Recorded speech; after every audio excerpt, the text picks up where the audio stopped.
PhD scholar عظیم ہمارے مذہبی بھائی فضیلت الشیخ محترم قاری عبدالرزاق ظہیر صاحب حافظہ اللہ تعالی، سابق مدرس جامعہ سلفیہ فیصل آباد، آپ کے سامنے انتہائی علمی گفتگو فرمائیں گے۔ تمام احباب سے گزارش ہے کہ دل جمی کے ساتھ ان کا خطاب سنیں۔ میں دعوت خطاب دیتا ہوں فضیلت الشیخ محترم ڈاکٹر عبدالرزاق ظہیر صاحب حافظہ اللہ تعالی۔ والعاقبۃ للمتقین والصلاة والسلام علی سید الانبیاء وخاتم النبیین وعلی آلہ الطیبین الطاہرین وصحابتہ الاکرمین ومن تبعهم بإحسان إلى يوم الدين۔ اعوذ باللہ السمیع العلیم من الشیطان الرجیم، بسم اللہ الرحمن الرحیم۔ یا ایہا الناس قد جاءتکم موعظۃ من ربکم وشفاء لما فی الصدور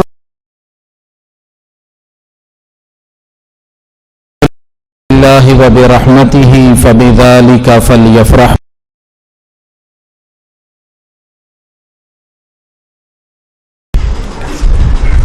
انتہائی واجب الاحترام سامعین گرامی قدر،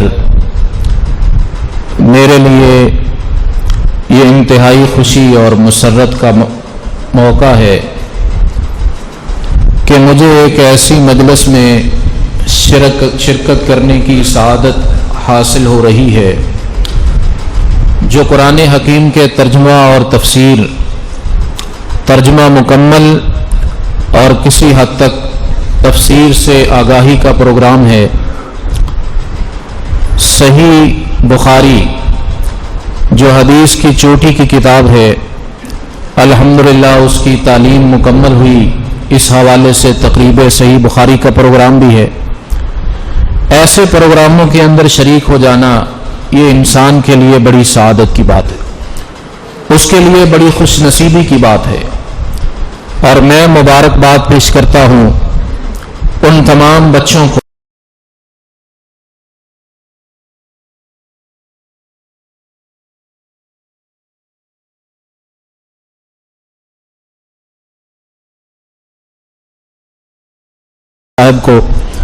ان کے معاونین کو کہ اللہ رب العزت کے فضل و کرم سے یہ ایک عظیم الشان کام ہوا۔ اللہ رب العزت اس کو قبول فرمائے اور اس میں خیر و برکت عطا فرمائے، اور اس کے اثرات اتنے لمبے کر دے کہ قیامت کی صبح تک یہ آثار باقی رہے۔ حضرات محترم، مجھ سے قبل ہمارے فاضل بھائی قاری مصطفیٰ صاحب بڑی خوبصورت آواز میں اور بڑی اچھی طرز کے ساتھ گفتگو فرما رہے تھے، پنجابی اور دیہات کے ماحول کے مطابق۔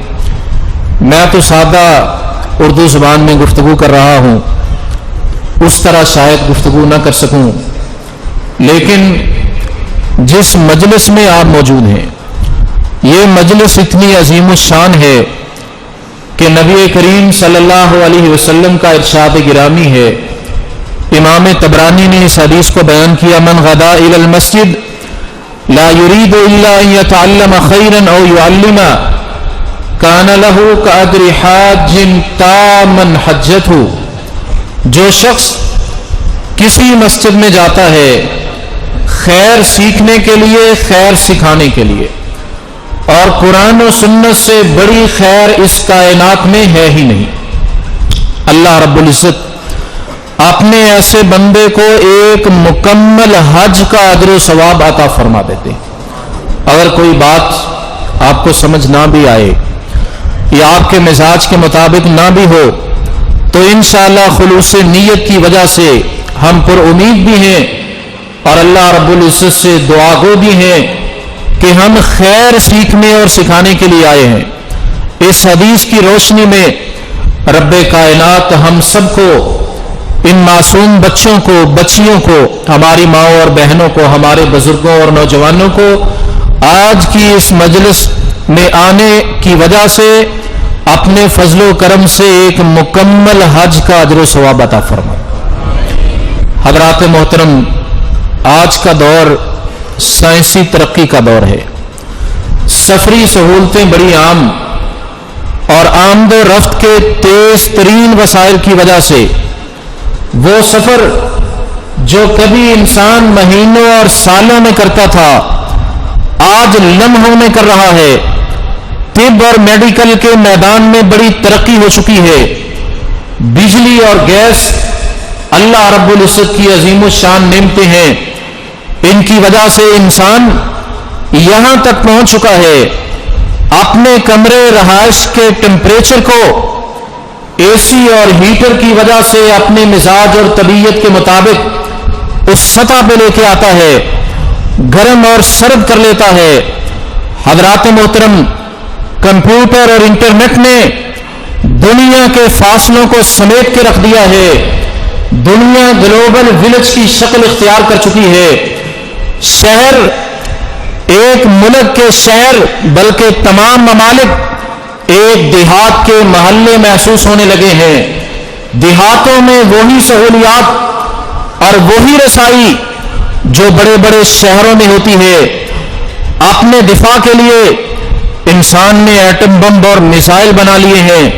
حضرات, تعیشات, آسائش اپنے لیے انسان نے ان کے اتنے انبار لگا لیے. مرغن غذائیں, پرکشش شاہانہ لباس. آج عام انسان کو جو سہولتیں میسر ہیں شاید دور قدیم کے بادشاہوں کو بھی میسر نہیں تھی. عام انسان کو جو سہولتیں ہیں پہلے دور کا بادشاہ بھی ان کا تصور نہیں کر سکتا تھا.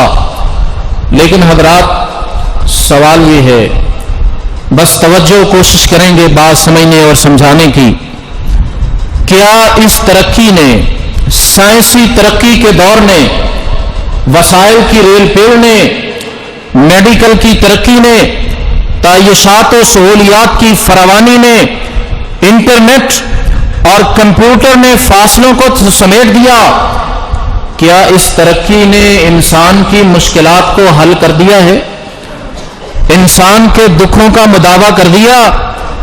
آج دنیا میں کوئی انسان پریشان تو نہیں ہے, کوئی ٹینشن کا مریض تو نہیں ہے, ذہنی قلق اور اضطراب میں کوئی مبتلا تو نہیں ہے.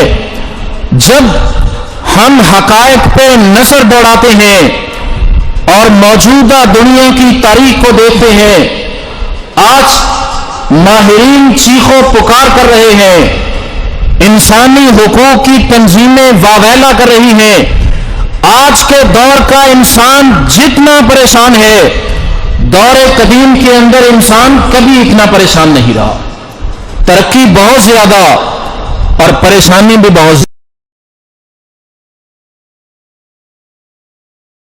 ڈاکٹر کے پاس جاتا ہے, ڈاکٹر صاحب یہ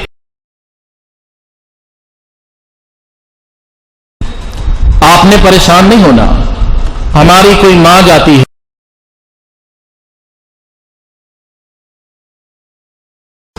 انسان اس پریشانی کی وجہ سے بہت سے لوگ نشہ آور گولیاں کھا کے رات کو سوتے ہیں اور کئی شراب استعمال کرتے ہیں, کوئی موسیقی سن کے سوتا ہے اور بعض لوگ اس حد تک پہنچ جاتے کہ خودکشی کرتے ہیں. آج ہماری دنیا کی تاریخ میں سالانہ 10 لاکھ انسان خودکشی کر رہا ہے. ہر 40 سیکنڈ کے بعد ایک خودکشی ہو رہی ہے. اور یہ نہ سمجھیے کہ خودکشیاں کرنے والے غریب لوگ ہیں. بڑے بڑے ترقی یافتہ ممالک میں ان کی تعداد سب سے زیادہ ہے. اور برطانیہ کے اندر پچھلے سال 2017 میں پارلیمنٹ کے ممبران نے ایک پورا سال تحقیق کی اور تحقیق کے بعد جو رپورٹ شائع کی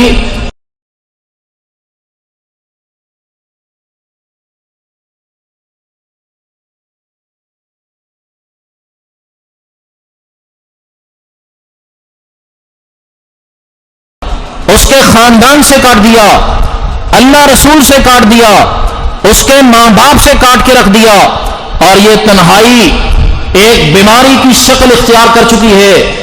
برطانیہ کا 1 کروڑ آدمی اس بیماری کا شکار ہو چکا ہے. اور سالانہ 32 کروڑ یورو کا نقصان ہو چکا ہے. اور حضرات دنیا کی تاریخ میں شاید پہلی مرتبہ برطانیہ نے اپنا ایک وزیر برائے تنہائی مقرر کیا ہے. وزیر برائے تنہائی کے اس پہ غور و فکر کیا جائے. اولڈ ایج ہوم پاکستان میں بھی بننا شروع ہو گیا. جتنے بھی عالی شان بنا لو لیکن انسان کی پریشانی دور نہیں ہوئی. ترستی نگاہیں, مرجھائی ہوئی روحیں پروردگار عالم کی طرف دیکھتی ہیں. ہمارے پروردگار, ہم تو بڑے ترقی یافتہ دور سے گزر رہے ہیں, ہمارے ذہنوں کو سکون کیوں نہیں, ہماری روحوں کو اطمینان کیوں نہیں, ہمارے ذہن قلق اور اضطراب کا شکار کیوں ہیں. رب کائنات کی طرف سے آواز آتی ہے, یا ایھا الناس قد جاءتکم موعظۃ من ربکم وشفاء لما فی الصدور. یہ ساری ترقی تمہارے جسموں کے آرام کے لیے ہے, تمہاری روح کے آرام کے لیے, تمہارے دل کے اطمینان کے لیے. جو غذا تھی وہ تم نے دل کو دی نہیں. حضرات دل انسانی جسم کا بادشاہ ہے. 250 سے 300 گرام وزنی گوشت کا ایک ٹکڑا ہے جو رب کائنات نے بڑی خوبصورتی اور حکمت سے انسان تیرے سینے میں جڑ دیا ہے. انسانی جسم کا بادشاہ ہے. انسان اوسط زندگی بسر کرے 4 کھرب دفعہ یہ دل دھڑکتا ہے. اس کا پمپ بغیر بجلی کے چلتا ہے, بل ادا نہیں کرنا پڑتا. لاکھوں ٹن خون سپلائی کرتا ہے. ہم سو جاتے ہیں.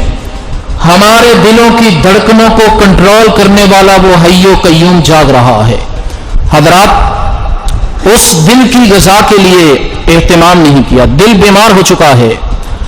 انسان بیمار ہو, بخار ہو جائے, پانی اس کو میٹھا دیتے ہیں, وہ کہتا ہے پانی مجھے کڑوا دیا ہے. اس کے عزیز کہتے ہیں نہیں, پانی آپ کو میٹھا دیا ہے, اصل بخار کی وجہ سے آپ کے زبان کا ذائقہ بدل چکا ہے, بیماری کی وجہ سے. حضرات اگر پانی کڑوا لگے, بیماری کی وجہ سے ذائقہ تبدیل ہو چکا, انسان بیمار ہے. اور اگر دل کو غذا نہ ملے تو دل بیمار ہے, اگر روح کو غذا نہ ملے تو روح بیمار ہے, اور اس بیماری کی وجہ سے قلق اور اضطراب کا شکار ہے. اس کا علاج کیا ہے؟ الا بذکر اللہ تطمئن القلوب. کائنات میں بسنے والوں, ترقی جتنی چاہو دنیاوی کر لو, تمہارے دلوں کو, تمہاری روحوں کو, تمہارے ذہنوں کو سکون اور اطمینان ملے گا تو رب کائنات کے کلام سے ملے گا, پروردگار کی یاد اور اس کے ذکر سے ملے گا. اور بات دنیاوی ترقی کی ہو رہی ہے تو میں گزارش کر دیتا ہوں, بوسٹن کے اندر دل کے ماہرین, ہارٹ اسپیشلسٹ ڈاکٹروں کی ایک کانفرنس ہوتی ہے اور جائزہ لیا جاتا ہے دل کی بیماریوں کا. اس کانفرنس کا چیف اور ان کا بڑا, وہ خطاب کرتے ہوئے دنیا کو ورطۂ حیرت میں ڈالتا ہے. کہتا ہے میں مسلمان نہیں ہوں, میں قرآن سنت کو ماننے والا نہیں, لیکن تجربہ یہ کہتا ہے, ہماری تحقیق یہ کہتی ہے دل کا کوئی مریض ذہنی ٹینشن کی وجہ سے کوئی بیمار صبح و شام 15 سے 20 منٹ قرآن کی تلاوت کر لے, ذکر و اذکار کر لے, اس کی بیماری کم ہوتی ہے, دل کی شریانیں کھلتی ہیں, خون کی سپلائی بہتر ہوتی ہے, ذہنی دباؤ کم ہوتا ہے, اس کی بیماری کم ہوتی ہے, اسے صحت و عافیت مل جاتی. حضرات محترم, یہ رب کائنات کا کلام ہے. رب کائنات کون ہے؟ هو الاول والآخر والظاہر والباطن. وہ رحمان, وہ رحیم, وہ حلیم, وہ کریم, وہ غافر الذنب, وہ قابل التوب, وہ شدید العقاب, وہ ذو الطول, وہ ذو الجلال والاکرام, وہ ماضی سے بھی واقف, وہ حال کو بھی جاننے والا, وہ مستقبل سے بھی باخبر, نباتات کو مختلف رنگ دینے والا, پھلوں کو مختلف ذائقے دینے والا، پھولوں کو مختلف طرح کی خوشبو دینے والا، کیڑے کو پتھر میں روزی دینے والا، پتنگوں کو فضا میں روزی دینے والا، وہ مچھلی کو پانی کی تہوں میں روزی دینے والا، وہ رب کائنات ہے، وہ ذوالجلال والاکرام ہے، وہ انسانوں سے واقف ہے، وہ حیوانات کو جانتا ہے، وہ فرشتوں اور جنات سے باخبر ہے، وہ لوح و قلم، عرش اور کرسی کے معاملات کو دیکھ رہا ہے۔ حضرات، کائنات میں جو بھی نظر آ رہا ہے اس میں سے کوئی کام بذات خود نہیں ہوا۔ آسمان بنے اس کے حکم سے، بغیر ستونوں کے آسمان کھڑا ہو گیا، زمین بچھ گئی، پہاڑ گڑ گئے، چشمے ابلنے لگے، دریا بہنے لگے، ستارے چمکنے لگے، سورج روشنی اور حرارت مہیا کرنے لگا۔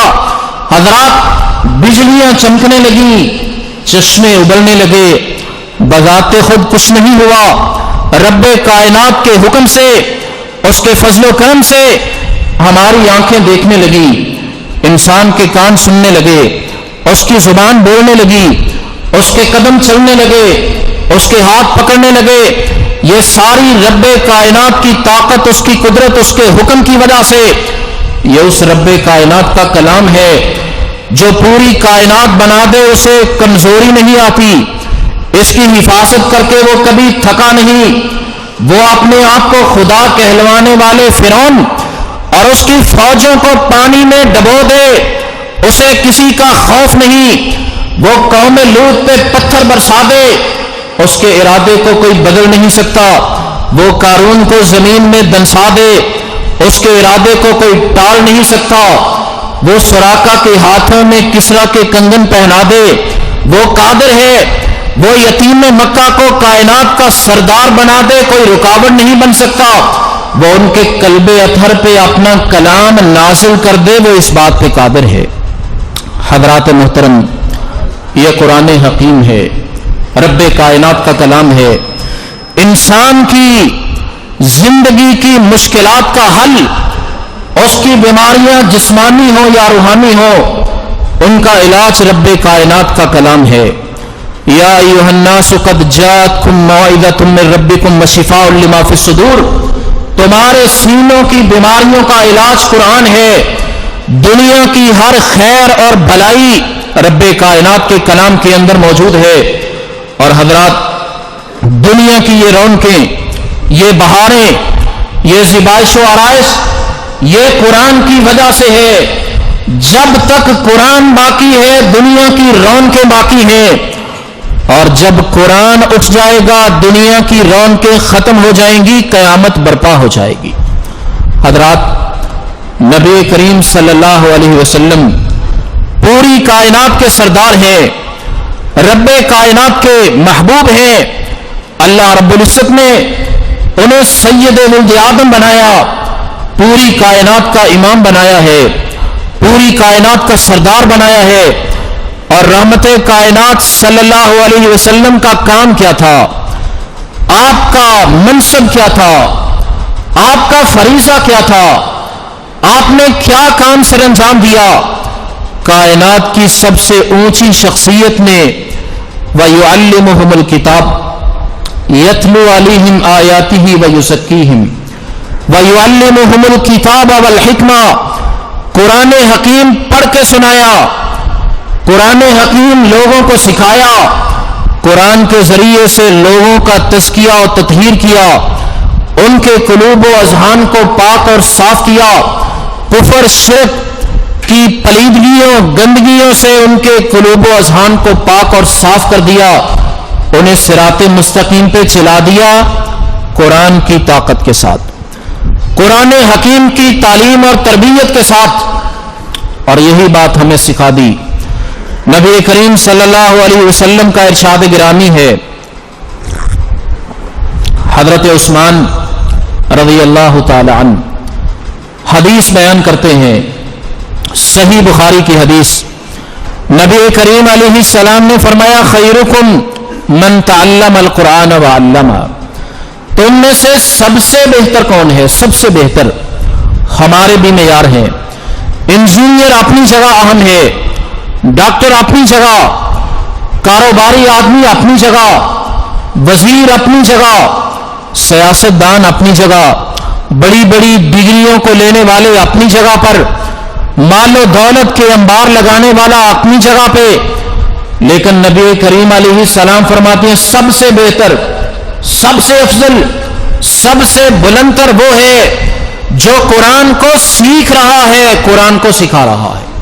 سب سے بہتر وہ ہے قرآن سیکھنے والا، قرآن سکھانے والا، قرآن سیکھنے سکھانے کے لیے مسجد میں آنے والا، رب کائنات اسے حج کا اجر و ثواب عطا فرماتے ہیں۔ اور صحیح مسلم کی حدیث کے مطابق نبی کریم علیہ السلام کا فرمان، جو بچہ، جو انسان، جو مسلمان اللہ کے کسی گھر میں جا کے قرآن حکیم کی 2 آیتیں سیکھ لے، حضرات یہ بچے ہمارے قرآن سیکھنے والے انہیں معمولی نہ سمجھیں، یہ بڑا عظیم و شان کام کر رہے۔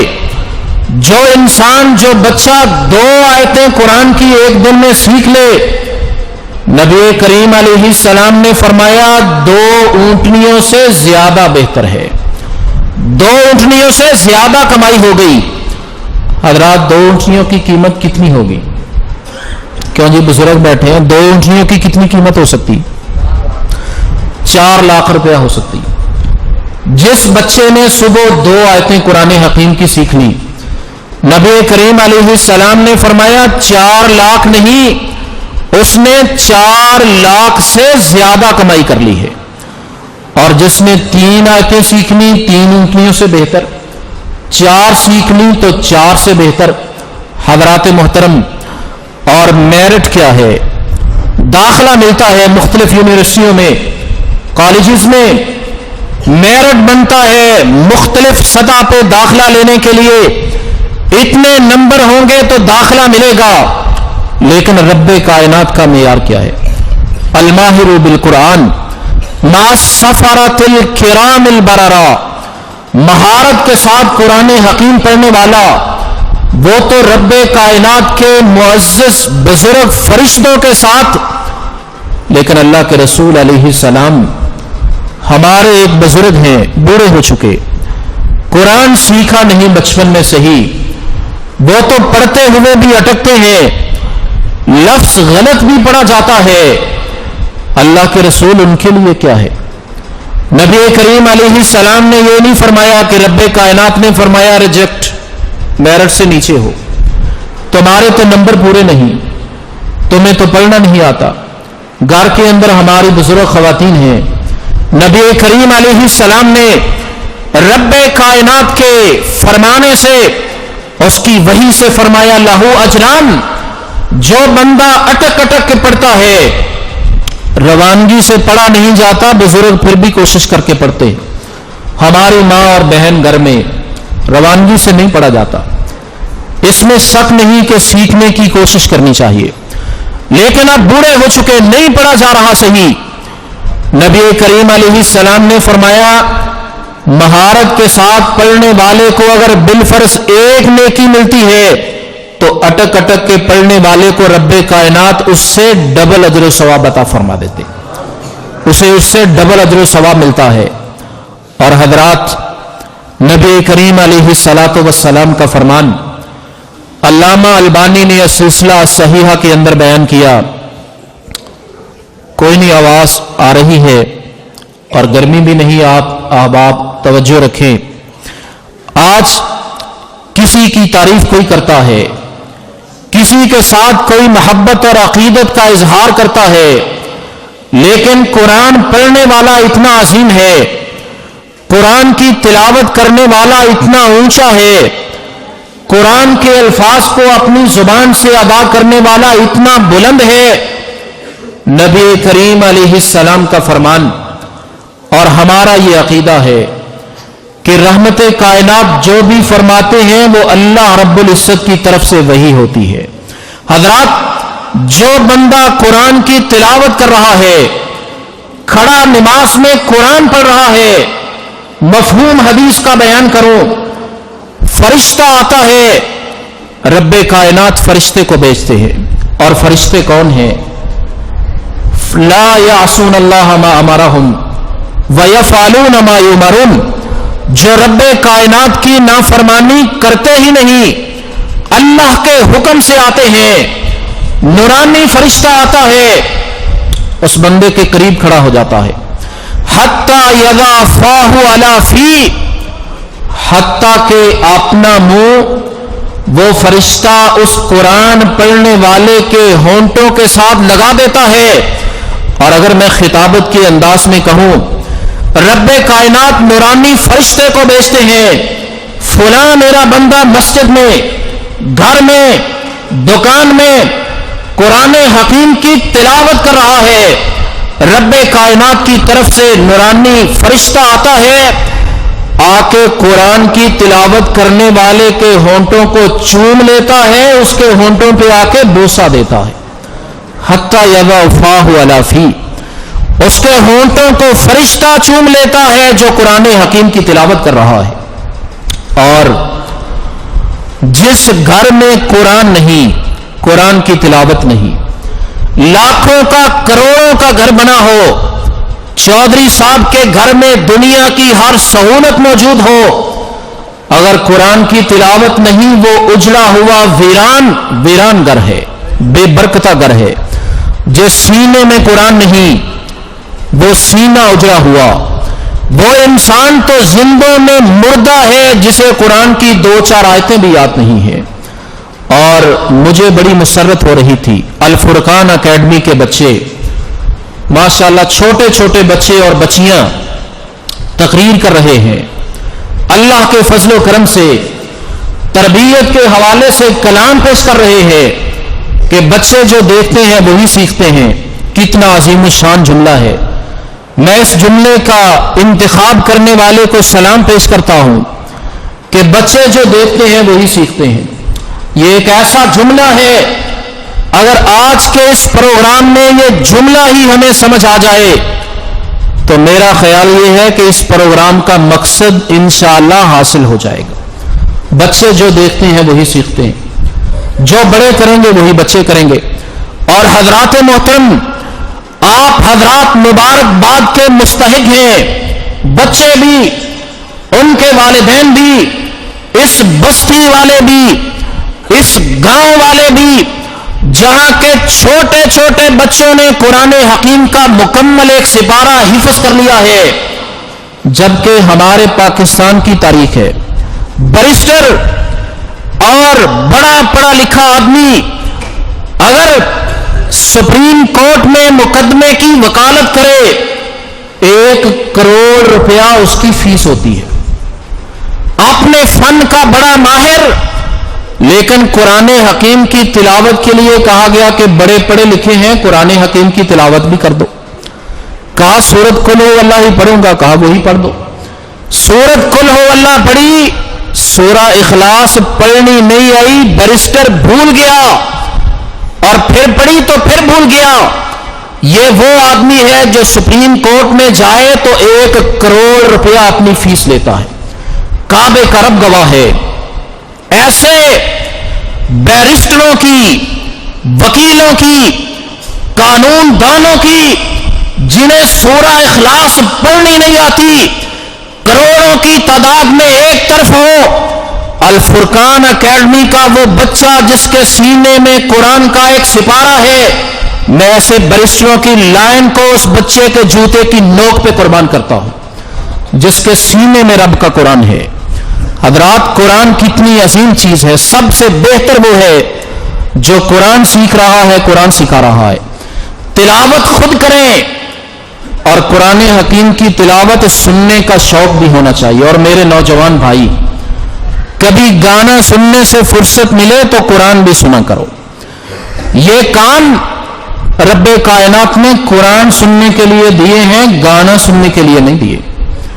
رحمت کائنات صلی اللہ علیہ وسلم ایک دفعہ حضرت عبداللہ بن مسعود رضی اللہ تعالیٰ عنہ کہنے لگے، اقرا علیہ، اے عبداللہ بن مسعود ذرا مجھے قرآن کی تلاوت ہی سنا دو۔ احباب گرامی قدر، یہاں رک کے میں بھی اور آپ بھی، میرے بزرگ بھی، نوجوان بھی، میری مائیں اور بہنیں بھی ذرا غور کر لیں کہ کبھی ہم نے بھی دن میں، ہفتے میں، مہینے میں، پورے سال میں کبھی یہ کہا کہ ہم بھی کسی سے قرآن حکیم کی تلاوت سن لیں؟ شوق سے کسی سے کہیں کہ بھئی آپ تلاوت ہی سنا دیں، اچھی تلاوت کرنے والے کی تلاوت سن لیں۔ اور یہاں کائنات کے امام جن پہ قرآن اترا ہے، جو صاحب قرآن ہے، جن سے خوبصورت آواز میں قرآن کائنات میں کوئی پڑھ سکتا ہی نہیں، کہتے ہیں عبداللہ بن مسعود ذرا مجھے قرآن ہی سنا دو۔ حضرت عبداللہ کہتے ہیں اللہ کے رسول میں آپ کو سناؤں؟ آپ پہ تو قرآن اترا ہے، آپ سے بہتر کون پڑھ سکتا ہے؟ فرمایا میری خواہش یہ ہے کہ میں کسی اور سے بھی قرآن سنوں۔ حضرت عبداللہ بن مسعود نے قرآن پڑھنا شروع کر دیا، رحمت کائنات قرآن سنتے جا رہے، عبداللہ بن مسعود قرآن پڑھتے جا رہے۔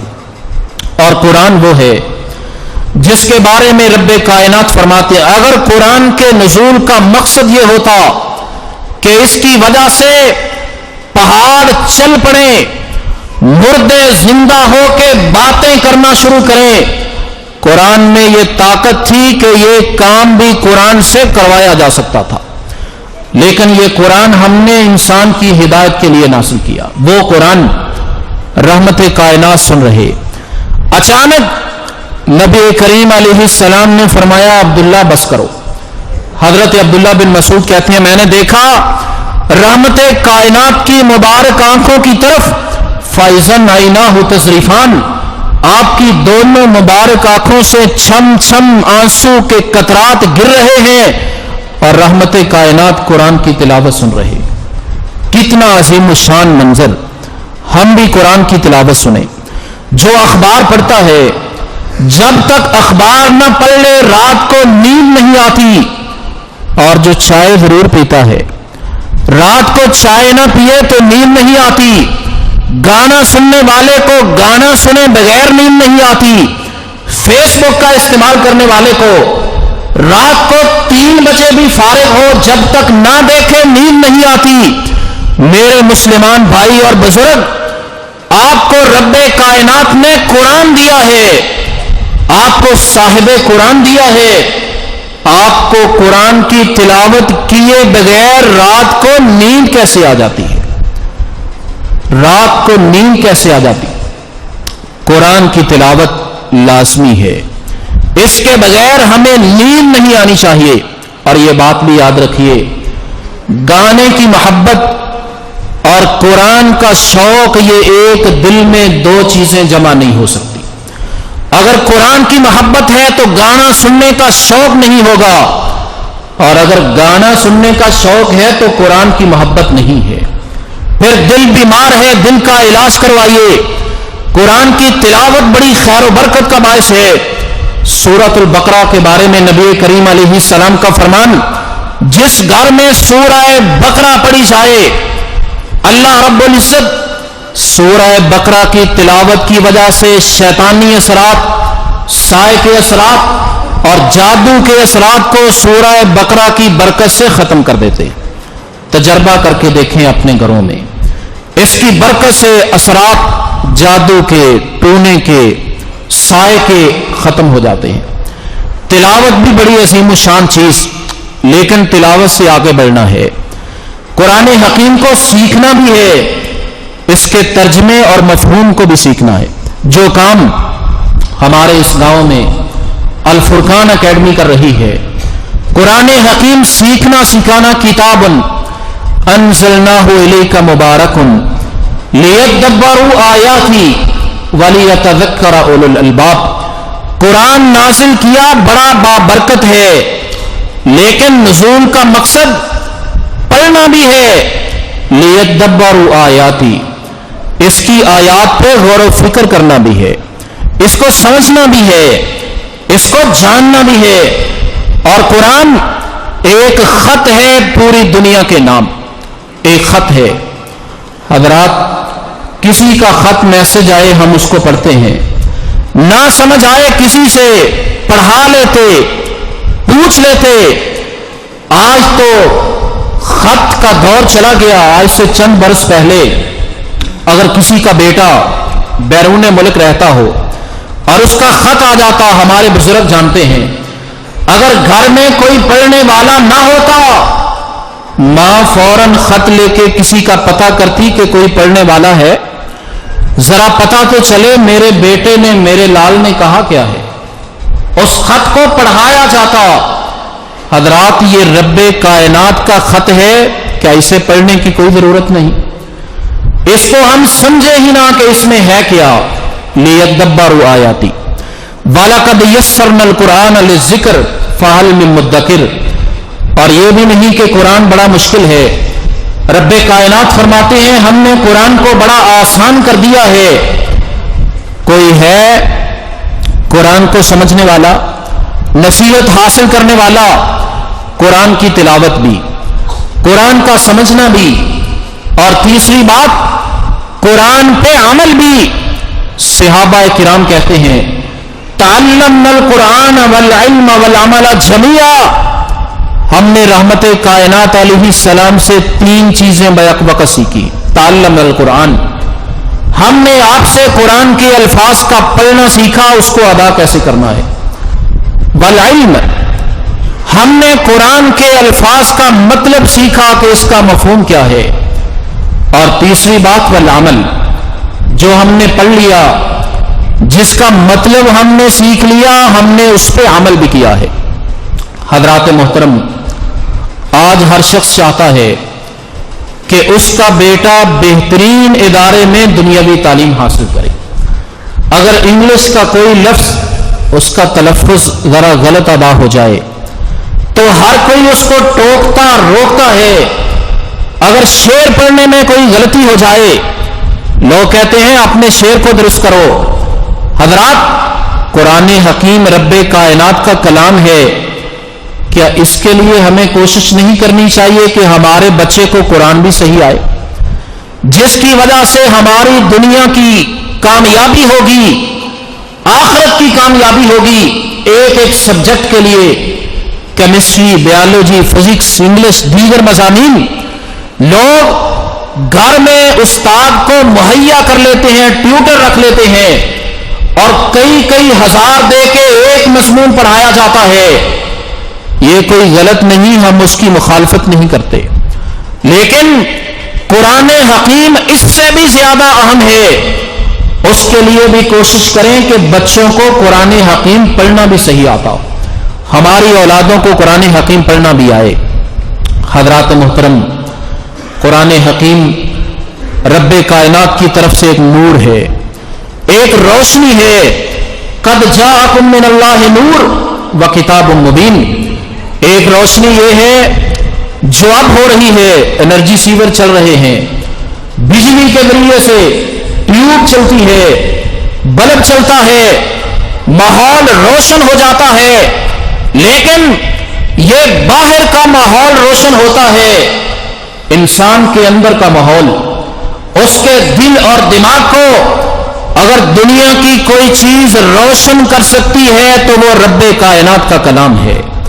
قد جاءکم من اللہ نور، وہ نور، وہ روشنی قرآن حکیم کی شکل میں جو انسان کے دل اور دماغ کو روشن کر دیتی ہے، جو اسے ہدایت دیتی ہے۔ ان ھذا القرآن یہدی للتی ہی اقوم، جو انسان کی فکر کو صحیح کرتی ہے۔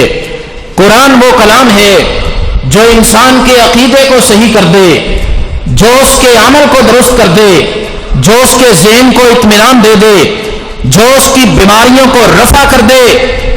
اسی لیے نبی کریم علیہ السلام دعا کیا کرتے، اللہم اجعل القرآن العظیم ربیع قلبی، اللہ قرآن کو میرے دل کی بہار بنا دے۔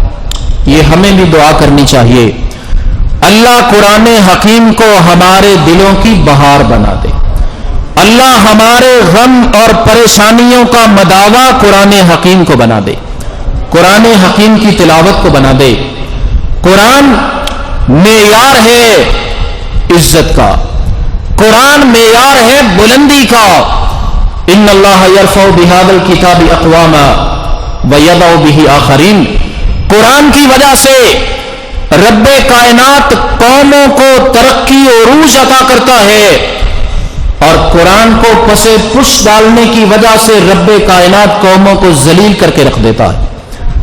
حضرات محترم، عام بچہ، غریب آدمی کا، ریڑھی لگانے والے کا، اس کے سینے میں رب کا قرآن ہو، نماز کا وقت ہوگا مصلی پہ وہ کھڑا ہوگا، اور پیچھے گاؤں کا بڑا آدمی چودھری کھڑا ہو جائے، وزیر کھڑا ہو جائے، ملک کا صدر بادشاہ کھڑا ہو جائے، بچے سے آگے نہیں چل سکتا، بچے کے پیچھے پیچھے چلے گا کہ اس بچے کے دل میں رب کا قرآن ہے۔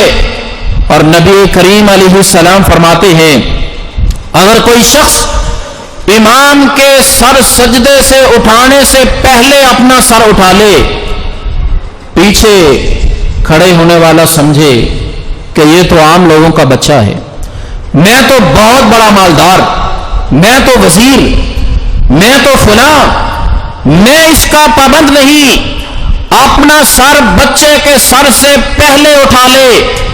نبی کریم علیہ السلام فرماتے ہیں رب کائنات اس کے سر کو گدھے کا سر بنا دے گا۔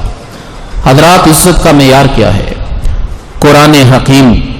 اور مجھے یاد آیا یمن کا ایک شخص علی عبداللہ صالح، جس نے کوشش کر کے آرمی کی سرداری کو حاصل کیا، چیف بنا، اور پھر مزید جستجو کی، ملک کا صدر بھی بن گیا، یمن کا صدر بھی بنا، چیف آف آرمی سٹاف بھی بنا، اور اس سے آگے بڑھا۔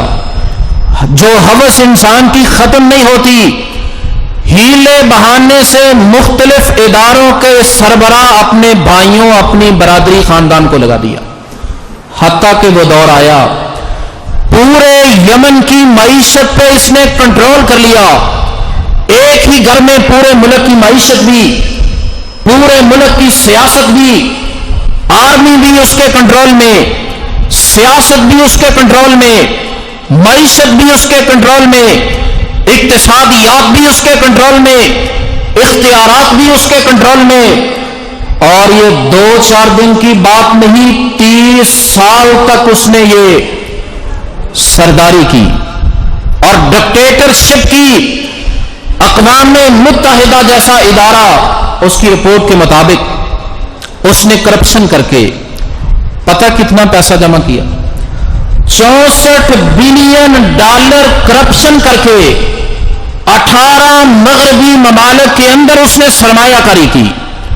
64 بلین ڈالر اس نے کرپشن کر کے مغربی ممالک کے اندر سرمایہ کاری کی، اور دنیا کا، یمن کا نہیں، پوری دنیا کا 5واں امیر ترین آدمی، پوری دنیا کا امیری میں، مال و دولت میں پوری دنیا میں 5ویں نمبر پر، لیکن قرآن سے بے وفائی کرنے والا، قرآن کو پسے پش ڈالنے والا، 30 سال تک اقتدار میں رہنے والا، 64 بلین ڈالر کرپشن کر کے کمانے والا، مغربی کئی ممالک میں سرمایہ کاری کرنے والا، موت آ جاتی ہے۔ حضرات، وقت جنازے کا آ جاتا ہے، ذرا اندازہ لگائیے اس کے جنازے پہ لاکھوں لوگ ہوں گے کہ ہزاروں ہوں گے؟ کتنے لوگ ہوں گے؟ 30 سال اقتدار میں رہا، حکومت بھی، فوج بھی، معیشت بھی، اقتصادیات بھی، اختیارات بھی، 64 بلین ڈالر بھی، مغربی ممالک میں سرمایہ کاری بھی، دنیا کے خزانے اس کے قدموں میں 5ویں نمبر پر۔ لیکن اخبارات نے شائع کیا، رپورٹس آئیں، جب جنازے کا وقت آتا ہے اس کے جنازے میں صرف 20 بندے شریک ہوتے۔ 64 بلین ڈالر، 30 سال حکومت، جنازے میں صرف 20 بندے شریک ہوئے۔ قرآن سے دوری، کرپشن، قرآن کو پسے پش ڈال کے آپ مال و دولت کے انبار لگا سکتے ہیں، لیکن وہ دولت خیر کا باعث نہیں، وہ آزمائش ہے، وہ فتنہ ہے، وہ عذاب کا باعث اور ذلت کا باعث ہے۔ اور دوسری طرف ہم نے دیکھا ہے کئی درویش اور غریب آدمی جنہوں نے قرآن کو سینے سے لگا لیا، ان کے جنازے اتنے بڑے ہوئے ہزاروں کی تعداد میں، علماء ان کا جنازہ پڑھنے والے، ان کے جنازوں کو دیکھ کے کئی لوگوں نے اپنے عقیدوں کو صحیح کر لیا ہے، کئی لوگوں نے اپنی فکر اور سوچ کو درست کر لیا ان کے جنازوں کو دیکھ کے۔ یہ خیر و برکت ملتی ہے قرآن کی وجہ سے۔ حضرات، آج 23 مارچ ہے، آج یوم پاکستان بھی منایا جا رہا ہے، اور پاکستان ایک نظریے کی بنیاد پہ حاصل کیا گیا۔ یہ نعرہ تو ہم بھی سن رہے، اگرچہ اس وقت ہم نے کانوں سے نہیں سنا، ہمارے بزرگوں نے سنا ہے، ہم نے تاریخ میں پڑھا ہے کہ پاکستان کا مطلب کیا؟ لا الہ الا اللہ۔ پاکستان بنا ہی اس لیے، اور قائد اعظم اللہ ان کی قبر پہ رحمت نازل فرمائے، ان سے پوچھا ملک کا آئین کیا ہوگا، قانون کیا ہوگا، دستور کیا ہوگا؟ کہا ہمارے ملک کا آئین آج نہیں، ہمارے ملک کا دستور 1400 سال پہلے قرآن کی شکل میں نازل ہو چکا ہے، ہمارے ملک کا دستور تو موجود ہے۔ حضرات، یوم پاکستان منایا جا رہا، لیکن ضرورت یہ ہے کہ جس مقصد کے لیے ہم نے اس ملک کو حاصل کیا، قرآن و سنت کا نفاذ، اس مقصد کو پورا کیا جائے۔ اس مقصد کو پسے پش ڈالنے کی وجہ سے ہمارا آدھا ملک ٹوٹ کے بنگلہ دیش ہم سے الگ ہو چکا ہے، اور آج ہمارے جتنے مسائل ہیں، اقتصادی ہیں، سیاسی ہیں، معاشی ہیں، انفرادی ہیں، قومی ہیں، بین الاقوامی ہیں، ان کی سب سے بڑی وجہ یہ ہے کہ ہم نے بحیثیت قوم قرآن کو پسے پش ڈال دیا ہے۔ ظہر الفساد فی البر والبحر بما کسبت ایدی الناس۔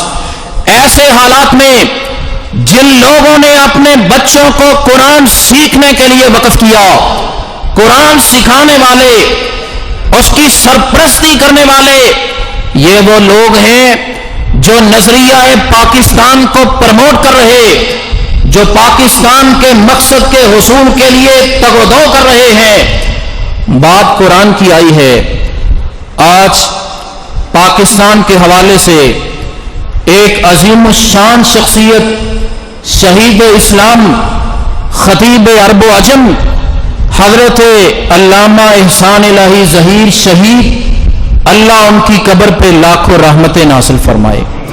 آج کا دن ہی ان کی شہادت کا دن بھی ہے۔ اور حضرات، امام کعبہ پاکستان تشریف لائے، آپ میں سے بھی کچھ احباب ضرور گئے ہوں گے آل پاکستان اہل حدیث میں کانفرنس کے لیے۔ امام کعبہ اس جمعہ عشاء کی نماز پڑھانے کے لیے لارنس روڈ پہ آئے، علامہ احسان الہی ظہیر شہید رحمہ اللہ کے مرکز میں تشریف لائے، عشاء کی نماز پڑھائی۔ نماز پڑھاتے ہوئے ان کی آواز میں کپ کپی طاری ہو گئی، آواز کے اندر عجیب کیفیت طاری ہوئی۔ امام کعبہ نماز سے فارغ ہوئے، اپنے خطاب کا آغاز کیا۔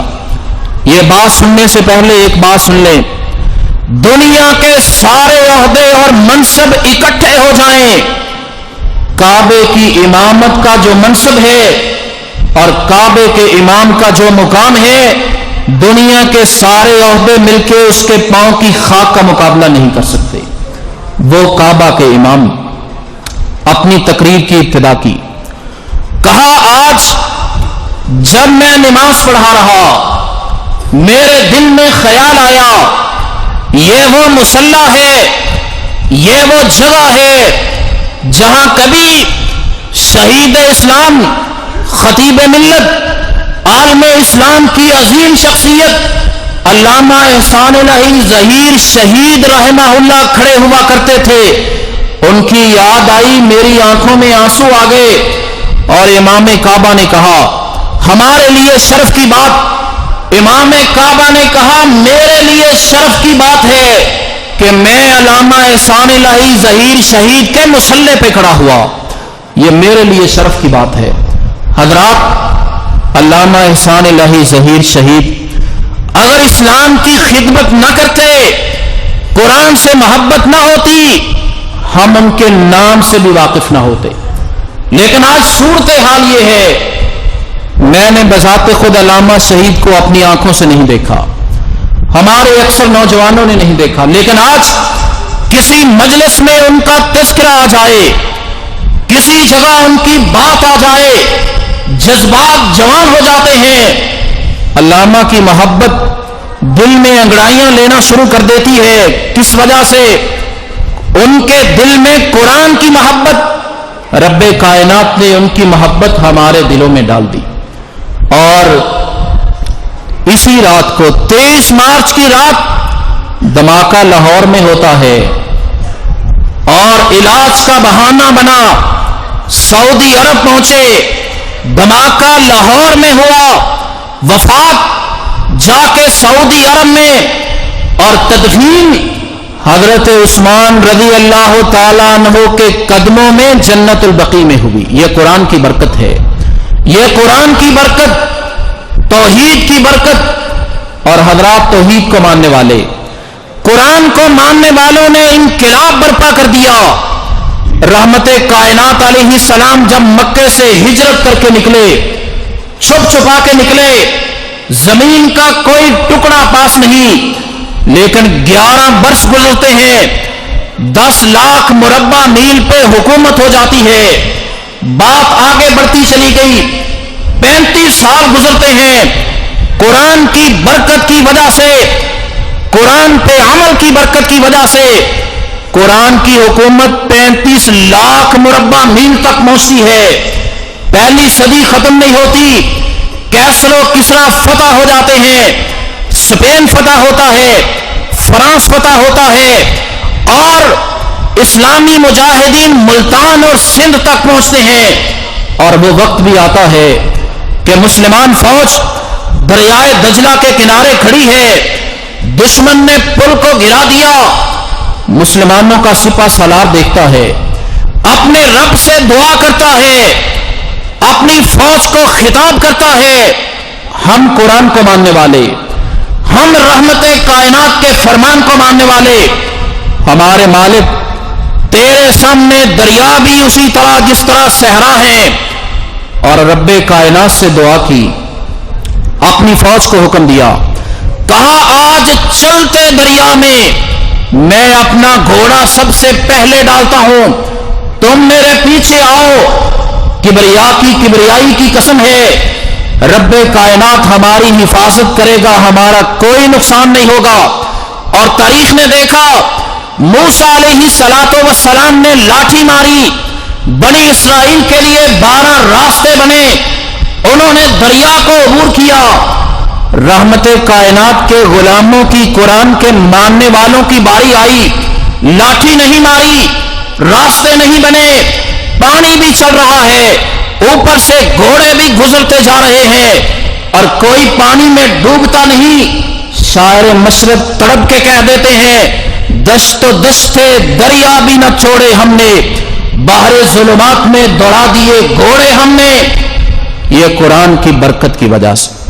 اور حضرات آخری 1-2 باتیں اور ہم اپنی بات کو ختم کرتے ہیں۔ دنیا میں عزت کا معیار بھی قرآن، قبر میں عزت کا معیار بھی قرآن۔ احد کے شہداء کو دفن کرنے لگے، نبی کریم علیہ السلام نے فرمایا 2-2 3-3 کو اکٹھے ہی دفن کر دو۔ اللہ کے رسول یہ تو ٹھیک ہے، لیکن فمن نقدم، ابو داؤد کی حدیث، اللہ کے رسول پہلے کس کو آگے کرنا ہے؟ قبلہ کی جانب پہلے کس کو کرنا ہے؟ فرمایا جو دنیا کا معیار ہے، قبر کا معیار بھی وہی ہے، اکثرہم قرآنا، جسے قرآن زیادہ آتا ہے اسے پہلے دفن کرو، اسے قبلہ کی طرف مقدم کر دو۔ مسلم اور بخاری کی روایت کے مطابق فرشتے آتے ہیں، قبر میں سوال کرتے ہیں، سوال جس سے ہوتے ہیں اسے جواب نہیں آتا، فرشتے مارتے ہیں اور کہتے ہیں لا دریت ولا تلیت، نہ تو نے سیکھا نہ تو نے قرآن پڑھا، اسے مارتے سزائیں دیتے ہیں۔ دوسرے بندے کے پاس آتے ہیں، ابو داؤد کی حدیث کے مطابق وہ بندہ سوالوں کا جواب دیتا ہے۔ الحمدللہ، اللہ ہمارے لیے آسانی کرے، جب ہمارا وقت آئے ہمیں سوالوں کے جواب کی توفیق عطا فرمائے۔ فرشتے پوچھتے ہیں وما یدریک، اللہ کے بندے تمہیں سوالوں کے جواب کیسے آ گئے؟ یہاں تو بڑے بڑوں کے پتے پانی ہو جاتے ہیں۔ وہ کہتا ہے قرأت کتاب اللہ فآمنت بہ وصدقت، میں نے رب کا قرآن پڑھا، اس کی تصدیق کی، اس پہ عمل کیا، اس کی برکت کی وجہ سے۔ حضرات قیامت کا دن ہوگا، قرآن سیکھنے سکھانے والا، قرآن کا عالم، قرآن کا حافظ، رب کائنات اس کے والدین کو 2 جوڑے پہنائیں گے۔ لا تقوم لهم الدنیا وما فیہا، ان کی روشنی اتنی ہوگی کہ دنیا کی ساری چیزیں حتیٰ کہ چاند اور سورج کی روشنی بھی ان جوڑوں کا مقابلہ نہیں کر سکے گی۔ اور وہ والدین پوچھیں گے ہمارے رب یہ ہماری عزت افزائی کس وجہ سے ہے؟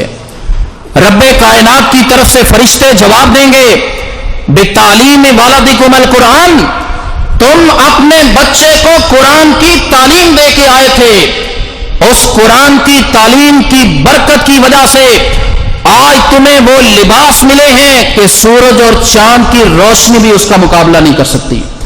اگر ہم چاہتے ہیں ہمارے بچے اسی طرح ہمارے لیے صدقہ جاریہ بنے، اپنے بچوں کو قرآن کی تعلیم دیں۔ اگر ہمارا ایک بیٹا امریکہ میں رہتا ہے، 1 کروڑ روپیہ مہینے کا بھیجے، اگر قرآن نہیں آتا جنازے پہ آئے گا، جنازے کی دعا بھی نہیں آئے گی۔